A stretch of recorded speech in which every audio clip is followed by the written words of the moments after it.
Jerusalem को हर तरफ से घेर लिया। ये देखकर जेरूसलम का लीडर रोमन एम्पायर के बादशाह से मदद की भीख मांगने लगा, लेकिन हजरत उमर ने रोमन एम्पायर की कमर ऐसे तोड़ी थी कि रोमन एम्पायर के बादशाह ने जेरूसलम की कोई मदद नहीं की।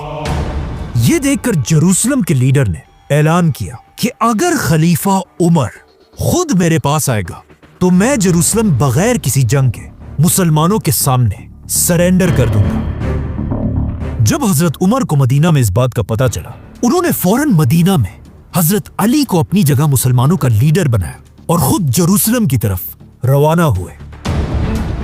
जेरूसलम के लीडर ने हजरत उमर की सादगी को देखकर जेरूसलम उनके सामने सरेंडर कर दिया। इस तरह खलीफा उमर रज़ियल्लाहु अन्हु मुसलमानों को लेकर पहली बार एक कतरा भी खून का बहाए बगैर पैगंबरों के शहर जेरूसलम एंटर हुए, जिसके बाद हजरत उमर जेरूसलम के अंदर बैतुल मक़दस पहुंचे। बैतुल मक़दस वही जगह थी जहां इससे हजारों साल पहले सुलेमान अलैहिस्सलाम ने एक बहुत बड़ी मस्जिद बनाई थी, जिसे उसके बाद 2 दफा बहुत ही बुरी तरह तबाह कर दिया गया था। और अब जब खलीफा उमर वहां पहुंचे, वहां कोई भी मस्जिद नहीं थी, बल्कि उसे एक कचरे का ढेर बनाया हुआ था। इसीलिए सबसे पहले हजरत उमर ने यह जगह साफ कराई और फिर यहाँ लकड़ियों से एक छोटी सी सिंपल मस्जिद बनाई। हजरत बिलाल रज़ियल्लाहु अन्हु ने अजान दी और मुसलमानों ने यहाँ पहली बार नमाज पढ़ी। हजरत उमर की ये छोटी सी मस्जिद आज एक बहुत ग्रैंड मस्जिद है, जिसे मस्जिद अल अक्सा कहा जाता है।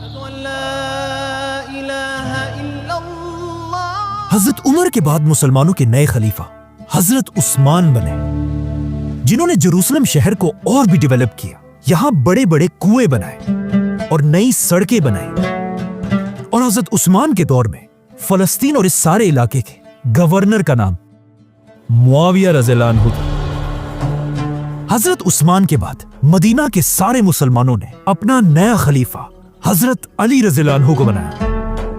हजरत अली की हुकूमत पूरे खिलाफत में फैल गई, सिवाय एक इलाके के, शाम, जिसमें फलस्तीन भी शामिल था, क्योंकि यहाँ के गवर्नर मुआविया रज़ियल्लाहु अन्हु ने खलीफा अली रज़ियल्लाहु अन्हु के हाथ पर बैत नहीं की थी। और यहाँ से इस्लाम की पहली सिविल वॉर शुरू हुई, जिसके बाद हजरत अली की पूरी खिलाफत में फलस्तीन उनके कंट्रोल से बाहर रहा।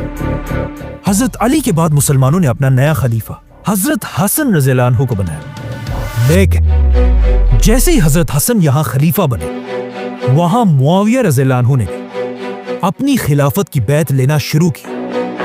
और उन्होंने अपने इस खिलाफत की बैत कहीं और नहीं बल्कि जेरूसलम शहर के अंदर ली।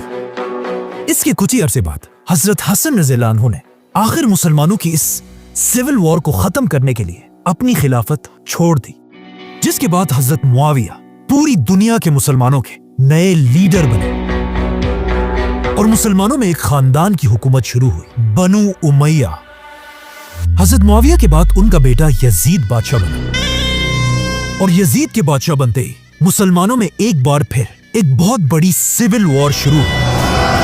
और इसी यजीद के दौर में इस्लाम का सबसे दर्दनाक वाकया पेश आया, करबला, जिसमें यजीद की फौजों ने रसूलुल्लाह सल्लल्लाहु अलैहि वसल्लम के खानदान अहले बैत के बहुत सारे मेंबर्स को बेरहमी से शहीद कर दिया। करबला के बाद मुसलमानों के अंदर ये सिविल वॉर इसी तरह चलती रही।